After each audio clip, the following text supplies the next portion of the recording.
अस्सलाम वालेकुम फ्रेंड्स, कैसे हैं आप सब। अल्लाह ताला से दुआ है कि आप सब खैरियत से हों। चैनल पर जो लोग नए हैं तो प्लीज़ सब्सक्राइब ज़रूर कर लीजिएगा और मेरे सब्सक्राइबर्स का हमेशा की तरह बहुत बहुत शुक्रिया। वीडियो स्टार्ट करने से पहले मैं अपनी प्यारी प्यारी बहनों को कहूँगी कि प्लीज़ लाइक करके जाएँ और लाइक करके नहीं जाएँ, लाइक करके आगे बढ़ें। जी हाँ, मेरी जो प्यारी दोस्तें हैं वो मेरा रिएक्शन सुनने से पहले ही लाइक करती हैं और लाइक से मिलता है मुझे बहुत बहुत ज़्यादा सुकून, खुशी, राहत, बहुत कुछ। ठीक, अच्छा, और नए हैं तो सब्सक्राइब भी कर लीजिएगा। अब हम करेंगे सबसे पहले रमज़ान का इस्तकबाल। हाँ जी, आप सबको बहुत बहुत बहुत रमज़ान मुबारक हो मेरी तरफ़ से। रमज़ान का पहला अशरा मुबारक हो, पहले अशरे का पहला रोज़ा मुबारक हो। जी हाँ दोस्तों, आज पाकिस्तान में पहला रोज़ा है। प्लीज़ मुझे बताइएगा इंडिया में भी पहला रोज़ा है या नहीं है आज, और सऊदीया में भी आई थिंक आज फ़र्स्ट रोज़ा है। उसके अलावा नवरात्रि सुना था कि इंडिया में नवरात्रि का त्यौहार शुरू हो रहा है, प्लीज़ वो भी बताइएगा स्टार्ट हुआ नहीं हुआ। अच्छा दोस्तों, आज हम बात करेंगे, खैर जो बात हम करेंगे बाद में करेंगे। सबसे पहले मैं यहाँ बताऊँगी जनाब आपको कि वो कहते हैं ना कि औरों को नसीहत आप बीबी फसीहत। वैसे तो मेरा इरादा नहीं था कि मैं कोई सख्त रिएक्शंस दूँ, वैसे मैं कोशिश करूँगी आज भी मैं वो कहते हैं ना हथौला रखूँगी, क्योंकि रमज़ान है और रमज़ान के बाबरकत महीने में जहाँ नेकियों के दर्जे इतने बड़े होते हैं वहाँ जो है कोशिश करनी चाहिए कि गुनाह और गलतियाँ भी कम हों। तो कोशिश करूँगी हथौला रखूँ, लेकिन मैं कोशिश करूँगी कि जल्दी जल्दी वाइंड अप करूँ। बड़े स्लोली बोल रही हूँ, पता नहीं इतना स्लो क्यों बोल रही हूँ। रोज़ा इतनी जल्दी रोज़ा लगना तो नहीं चाहिए, लगा हुआ नहीं है वैसे मुझे रोज़ा अल्हम्दुलिल्लाह, और अल्लाह करे ना लगे भाई। खैर दोस्तों, बात करूँगी सबसे पहले मैं यहाँ पर कि औरों को नसीहत आप बीबी फसीहत, ये कैसे होता है, ये किस पे फिट बैठ रहा है, इसका मतलब क्या होता है। मतलब दोस्तों इसका सिंपल होता है। आजकल ये मतलब कहाँ जाकर बैठ रहा है ये आपको समझा दूँगी। एग्जाम्पल समझ आएगी तो आपको ये कहावत भी समझ आ ही जाएगी, इसका मीनिंग समझ आ जाएगा। जनाब ये फिट जाकर आजकल बैठता है यमपम लशपश भाई के ऊपर, जो कहते हैं कि मेरा अपना वर्ड है, मेरी अपनी वो है, मेरा अपना स्टाइल है यमपम लशपश, और आप लोग ऐसे नाम रखते हैं। खैर हमने नाम नहीं रखा, हमने तो नहीं यमपम ही कहा था, और वो ख़ुद बताते हैं कि उनकी अपनी फैमिली उनसे कहती है कि ओवर एक्टिंग मत करो। तो हम क्या कह सकते हैं, हमने नहीं कहा। मैंने शुरू में काफ़ी पहले इनके ऊपर बात की थी और तब भी मैंने कहा था कि मुझे इनका स्टाइल अच्छा लगता है। बेचारे जो हैं वो सीधे साधे से लगते हैं, लेकिन नहीं भाई, देखने में यहाँ सब लोग सीधे साधे हैं, लेकिन रियलिटी पता चलने में आपको पता टाइम लगता है। खैर दोस्तों, यहाँ सबसे पहले मैं बात करूँगी इनकी जो बात थी अब्बा, सबसे आखिरी पॉइंट से मैं स्टार्ट करती हूँ ना, नहीं चलो आखिर को एंड में कर देंगे।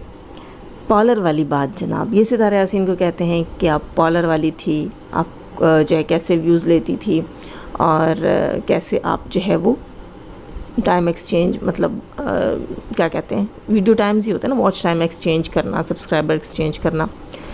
तो अल्हम्दुलिल्लाह सुम्मा अल्हम्दुलिल्लाह मुझे इसकी नौबत नहीं आई। वैसे बहुत सारे यूट्यूबर्स को आती है, करना पड़ता है, क्योंकि यूट्यूब ऐसी चीज़ है जिसके ऊपर जो है आप ऐसे ग्रो नहीं कर सकते, आपको किसी न किसी के सहारे की ज़रूरत होती है। ख़ुद से ग्रो करना बहुत मुश्किल चीज़ है, यहाँ पर बहुत कम लोगों को ऐसा नसीब होता है कि वो ख़ुद से ग्रो कर जाएँ। दूसरी चीज़ यहाँ मैं ये कहूँगी कि पॉलर वाली से अब मैं कहूँ तो आप भी नाराज़ होंगे और आपकी बहन भी। चले, मैं आप क्यों कह रही हूँ, मैं आपके लिए रिएक्शन थोड़ी दे रही हूँ, मैं तो अपनी ऑडियंस के लिए रिएक्शन दे रही हूँ। तो दोस्तों, अगर हम कहेंगे यहाँ पर पॉलर वाली तो इनको भी बुरा लगेगा और इनकी हमशीरा साहिबा को भी बुरा लगेगा, जो कि ख़ुद भी पॉलर वाली हैं, न सिर्फ थी बल्कि हैं। आपको याद होगा इनके 2-3 ब्लॉग पहले भी वो कह रही थी कि इसका फैशल मुझे ही मारना पड़ेगा। फैशल्स करवाते हैं जी, पॉलर जाते हैं, सब कुछ करवाते हैं, और उसके बाद पॉलर वाली कहकर एक औरत की तजलील करते हैं और फिर आकर कहते हैं कि सिंपैथी कार्ड खेलती है सितारा यासीन और कहती है कितना जुल्म है।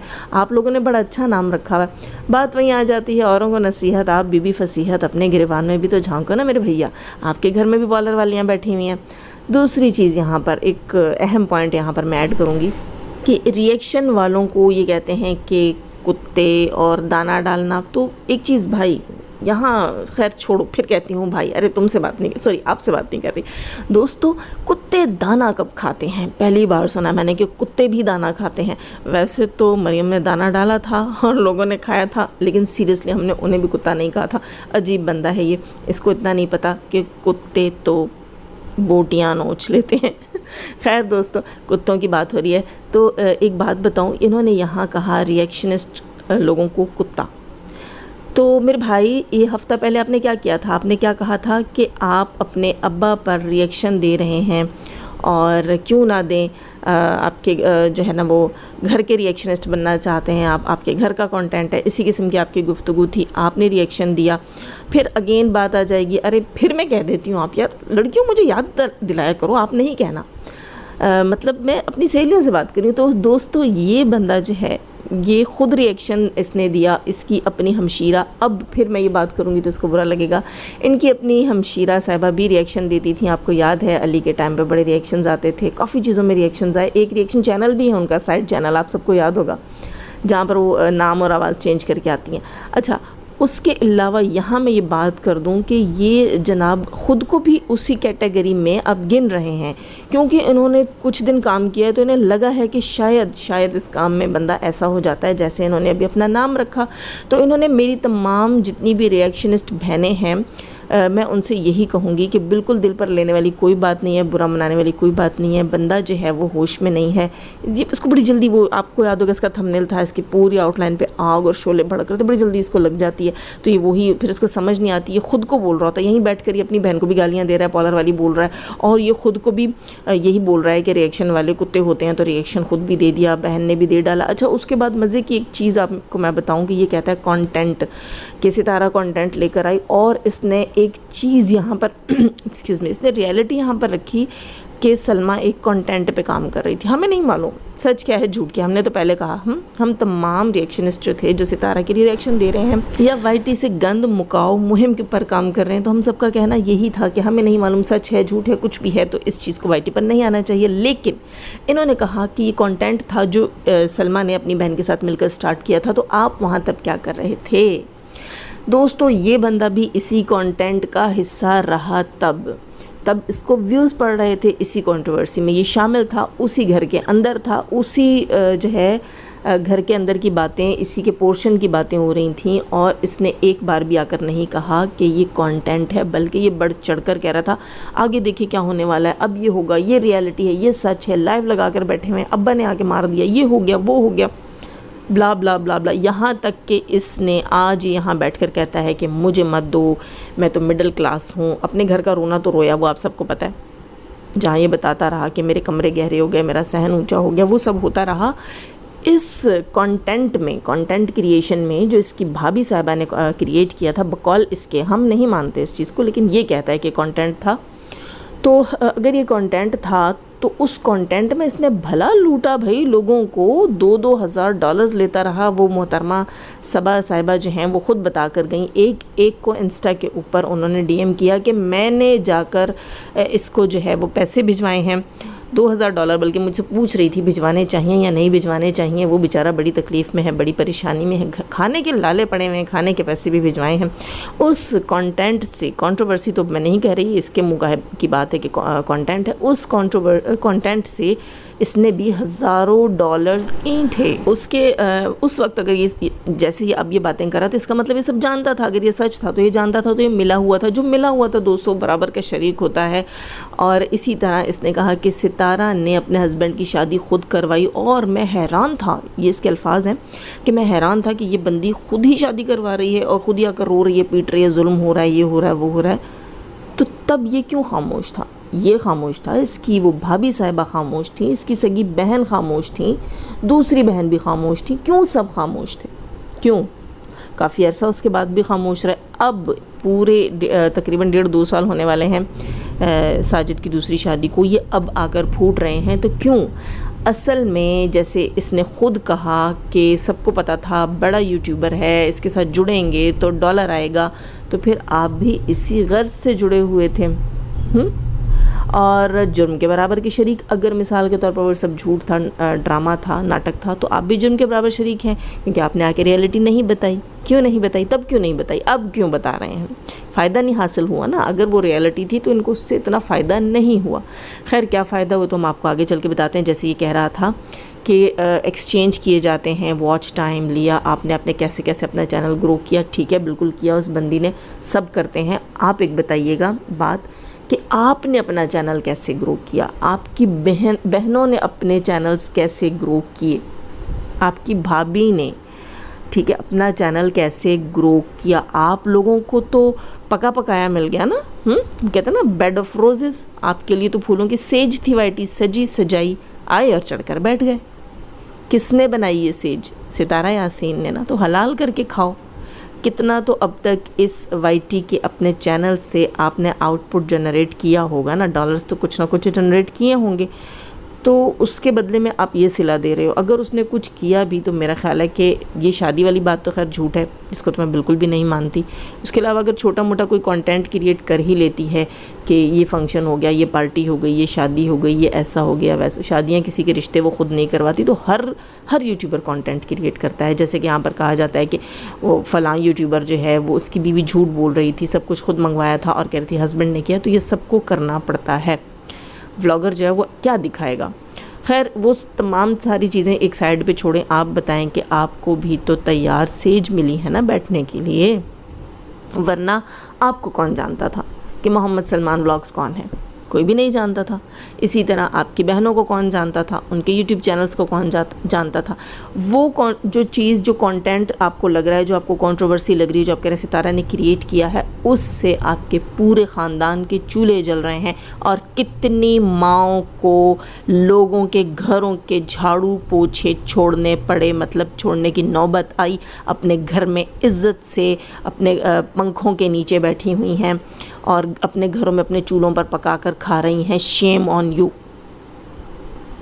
नहीं सोचा था कि आखिर तक इतना मैं जो है वो हाइपर हो जाऊंगी, लेकिन दोस्तों एक बंदी जब इतना मतलब मैं कहूँगी उसने कोई बेहयाई नहीं दिखाई, कोई न्यूडिटी नहीं दिखाई अपने चैनल के ऊपर, किसी चीज़ को उसने ख़राब नहीं किया, वो बेचारी आगे ठीक करने की कोशिश करती है हर चीज़ को। ये तमाम लोग ये क्यों नहीं देखते कि इनका पूरा ख़ानदान, मलिक काशिफ़ को देखें, मोहम्मद नदीम को देखें, फ़ारूक यासीन को देखें, उनके घर के 2 चैनल्स हैं उनको देखें, इस बंदे का अपना चैनल, इसकी दूसरी बहन जिसको कोई नहीं जानता था कि कौन है जनाब, वो कौन सा चैनल है, उसका नाम क्या है, कोई है भी कि नहीं है, उसको वो खुद लेकर आई, खुद कंट्रोवर्सी में कूदी और मैसेजेस करती रही सऊदीया में। सितारा यासीन की अम्मी को वो वॉइस मैसेजेस करती रही है कि दिलबर को बोलो कि मुझे शाउट आउट दे, वरना मैं अली की स्टोरी लेकर आऊँगी। वो सब क्या था? धमकियाँ नहीं थी, कंट्रोवर्सी नहीं क्रिएट की गई थी। औरों को नसीहत, आप बीबी फसीहत, ये आप लोगों के काम हैं। सोच समझ कर आया करें, सोच समझ कर बोला करें। लोगों को कुत्ता बोल रहे हैं रिएक्शनिस्ट लोगों को, और ख़ुद भी रिएक्शन देते हैं, उसी कैटेगरी में हैं आप, ठीक है? आप भी लकीर के उसी पार हैं। दूसरी चीज़ मैं यहाँ ये कहूँगी कि सितारा को पॉलर वाली बोल रहे हैं, आपकी अपनी बहन पॉलर वाली है। कैसे चैनल सितारा ने अपना ग्रो किया, वो तो उसने कुछ मेहनत ही की होगी ना, किसी की वीडियोस देखनी पड़ती हैं उसके लिए भी। ऐसे ही नहीं आपको कोई कह देता कि चलो ये लो गिफ्ट में वॉच टाइम, एक दूसरे को वॉच टाइम देना पड़ता है, दूसरे की वीडियोस चलानी पड़ती हैं, देखनी पड़ती हैं, सब्सक्रिप्शंस देने पड़ते हैं। इसी तरह मेहनत से उसने कोशिश की और सब किया। आप लोगों को तो पका पकाया मिल गया। अपनी वीडियोज़ देखें, अपनी बहन की वीडियोज़ देखें, वो पॉलर वाली जो आपकी बहन है, अभी भी उसके चैनल पर जाके देखें कि 45, 50, 55, 150 ऐसे उसके व्यूज़ हैं, ठीक है? और जो वो छोड़ें, आप मेकअप शेकअप को छोड़ देते हैं। खैर, तो आप अपनी वीडियोस देखें, अपनी बहन की वीडियोस देखें। और हाँ, जहाँ तक बात रही सितारा के टैग्स की, सितारा के कंटेंट की, तो वो भी जाकर देखिए, अपनी बहन की वीडियोस के ऊपर जाकर देखिए, अपनी वीडियोस में देखिए। जहाँ आप सितारा को टारगेट करते हैं वहाँ आपको 34-35 हज़ार व्यूज़ आते हैं। अच्छा, दूसरी मज़े की चीज़, ये बंदा ना दोस्तों बड़े दौड़ कर आया था इस काम के अंदर, रिएक्शन के काम के अंदर। ये समझ रहा था अब्बा पे रिएक्शन दूंगा, उसके बाद एक के बाद एक मैं रिएक्शन देता जाऊँगा और मुझे बड़े व्यूज़ पड़ेंगे। लेकिन ये समझ रहा था कि रिएक्शंस के बाद जब मैं अपनी व्लॉगिंग भी करूँगा वेरी नेक्स्ट डे, तो मुझे उतने ही व्यूज़ आएंगे। अब ये हमें जैसे कह रहा है ना कि आप लोग कुछ दिन अपना काम करके दिखाओ, सितारा के नाम के बगैर आकर दिखाओ तो फिर मैं देखता हूँ कि आपको कितने व्यूज़ पड़ते हैं। तो वो इनके साथ हो चुका। असल में उन्होंने एक्सपीरियंस किया। ये समझ रहे थे कि मैं रिएक्शन दूंगा और बड़ी तेज़ी से आवाम मेरे पास आएगी और उसके बाद मेरे व्लॉग्स भी देखेगी। तो इनको पता चल गया कि ऐसा होता नहीं है, जो रिएक्शन देता है वो रिएक्शन ही देता है। जी बिल्कुल, हम रिएक्शन देते हैं, मेरा चैनल ही रिएक्शन का है, हमारी बहुत सी बहनों ने अपने चैनल्स बनाए ही रिएक्शन के हैं। और फिर जब हमारे पास ऑडियंस है तो वो रिएक्शन सुनने वाली ही ऑडियंस है। तो हम बेवकूफ़ तो हैं नहीं कि आप जैसों की बातों में आएँ और अपना चैनल बर्बाद कर दें, क्योंकि हमें ये चैनल्स प्लेट में रख कर नहीं मिले, ठीक है? हमें ये चैनल्स किसी की वीडियोज़ में आकर या किसी को अपनी वीडियोज़ में लेकर नहीं मिले हैं। ये हमने अपनी मेहनत से बनाया। और दोस्तों रिएक्शन लेंथी हो रहा है, लेकिन जाते जाते एक पॉइंट रख के जाती हूँ। ये कह रहे थे कि अब्बा क्यों आए शादी से, वो मैं बता दूँ। तो दोस्तों अब्बा क्यों आए थे शादी से हमने पहले भी सुन लिया था, और आज नौशीन ने भी बताया कि अब्बा इनके इस शादी से इसलिए गए थे कि उन्हें सालन ज़रा पतला मिल गया था, ठीक है, ज़्यादा शोरबे वाला सालन मिल गया था, तो अब्बा नाराज़ हो गए थे। क्यों अपने अब्बा को लाकर चौक में खड़ा करते हैं ये लोग, मुझे समझ नहीं आती। डर्टी लॉन्ड्री अपनी बाहर आकर करते हैं, सितारा ने यूँ कर दिया, सितारा ने वो कर दिया, सितारा ने वो। याद है मस्जिद नबी में बैठकर अपनी बहन का कहते थे कि गलत कर रही है, घर की बातें बाहर ला रही। यही करते हैं, सब करते हैं, आप भी कर रहे हैं, ठीक। और रिएक्शनिस्ट को बुरा कहते हैं। अब आप लाए हैं अपनी चीज़ें, तो लोग तो उसका वो कहते हैं ना पोस्टमार्टम करेंगे, उसका फ्रेंजिक करेंगे। दूसरी चीज़ में यहाँ पर क्या कह रही थी कि ये कहते हैं कि अब्बा शादी से क्यों है। अब्बा को मिला था जी पतला सालन, लेकिन आपके अब्बा भी 2 दिन सब्र कर जाते। शादी का अच्छा वाला खाना शादी वाले दिन खा के जाते हैं ना, फिर अच्छा वाला खाना। अब इतनी बड़ी उनकी फैमिलीज़ हैं, पूरे का पूरा गांव इकट्ठा हो जाता, और गांव में दोस्तों आराम से जो है ना खाना पूरा नहीं होता शादी का, वहाँ बड़े मुश्किलों से खाने पूरे होते हैं। जो वेल ऑफ लोग होते हैं वही पूरे कर सकते हैं। जो मलिक शहजाद जैसे लोग होते हैं उसने बड़ी मेहनत से किया, सारा कुछ बड़ी हिम्मत के साथ किया। तो इतने दिन के फंक्शंस थे, तो कहीं जो है वो पानी भी डालना पड़ता है, सालन पतला भी करना पड़ता है। और गाँव में जो है वो पूरी फैमिलीज़ आ जाती हैं, जिनको नहीं बुलाया होता वो भी आ जाते हैं और आकर बैठकर खाते हैं। और किसी को ना बुरी नज़र से देखा जाता है, ना झिड़का जाता है, बल्कि सबको इक्वली खाना डिस्ट्रीब्यूट किया जाता है। और यहाँ सिटीज़ में तो शादी हॉल्स होते हैं और आपका इन्विटेशन होता है, वही हाथ में होता है, तब आप लोग अंदर जाते हैं। उसके अलावा किसी की ज़रूरत नहीं होती अंदर भटकने की। तो वो तो अक्सर हम देखते हैं कि किसी ने अपने ब्लॉग में दिखा दिया, या जो है वो मूवीज़ में दिखा देते कि कोई किसी की शादी में घुस गया, वरना सिटीज़ में अमूमन ऐसी चीज़ें नहीं होती। वैसे एक दिन मैं किसी की शादी में घुस गई थी, लेकिन वो हॉल गलत हो गया था, इसलिए घुस गई थी, फिर वापस भी निकल आई। मैंने कहा इतनी शरीफाना शादी, ऐसा लग रहा था जैसे ना वहाँ अभी कोई तकरीर होने वाली है, बस वो कॉन्फ्रेंस लग रही थी, शादी लग ही नहीं रही थी। मैंने कहा इतनी रूखी फीकी, इतनी सादी शादी, दुल्हन अकेली स्टेज पर बैठी, पास कोई है ही नहीं। अरे नहीं, ये हमारी शादी नहीं हो सकती, हमारी फैमिली की नहीं हो सकती। वापस पलटे पता चला जी हम गलत लाउन में घुस गए थे। खैर लाइक कीजिएगा, सब्सक्राइब कीजिएगा। जाने से पहले हमेशा की तरह दुआ, अल्लाह ताला हमें आसानियाँ अता फरमाए, आसानियाँ बांटने की तौफीक अता फरमाए, और शैतान सिर्फ मर्दों और औरतों से रखे हमें, हमारे चैनल्स, हमारे पैनल्स, हमारी फैमिली, हमारी कंट्री को महफूज। आमीन फुम आमीन। अपना बहुत सारा ख्याल रखिएगा। और हाँ, मेरी कोई बात किसी को बुरी लगी हो, किसी को भी, इवन जिस पर मैंने रिएक्शन दिया उसको भी, तो एक्सक्यूज़, सॉरी, समझा करें बात को। रमज़ान है ना, खैर रमज़ान के अलावा भी मेरा बड़ा दिल दुखता है कि मेरी बात किसी को बुरी न लगे, लेकिन क्या करें, सच तो कड़वा होता है। दोस्तों अपना बहुत सारा ख्याल रखिएगा, अपनी दुआ में याद रखिएगा। अल्लाह हाफिज़।